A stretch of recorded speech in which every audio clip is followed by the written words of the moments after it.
Guys, the Lord has been speaking about twins to me so often. So this weekend, I finally got the hint. And then he led me to the verses in scripture and the story talking about Jacob and Esau, the twins of Rebecca and Isaac. So if you know that you are in that transition period, that season of transition, this is vital for you to listen to, because the Lord is speaking heavily on the fact of discernment and realizing between his voice and the enemy's.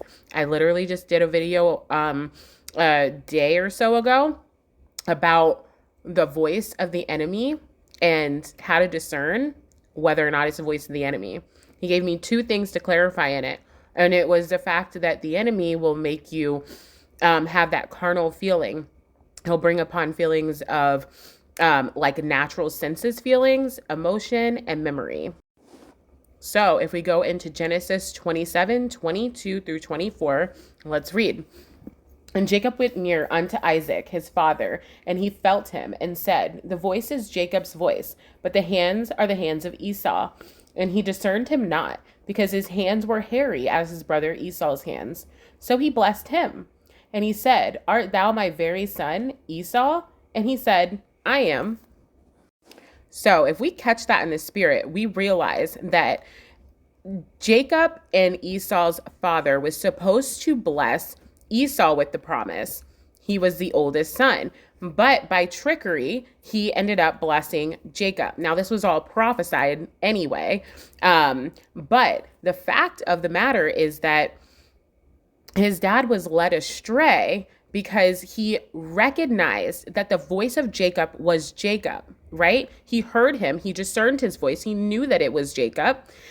Catch that in the spirit. He discerned his voice. He knew it was his voice. He knew his voice already, but he was tricked by a means of a feeling, a physical, right? He had touched his skin and had felt that it was hairy like Esau. So then later on, if you read, he also was tricked by the smell. He thought that it was the smell of him working in the field. So then he assumed that it was Esau as well. So it's very vital right now to pay attention to how the enemy can intercede and how the enemy can infiltrate your thoughts on emotion, feeling, and senses, right? We already know that the Lord has spoken something to you, and it is vital for you to go off of the word of the Lord and the word of the Lord alone.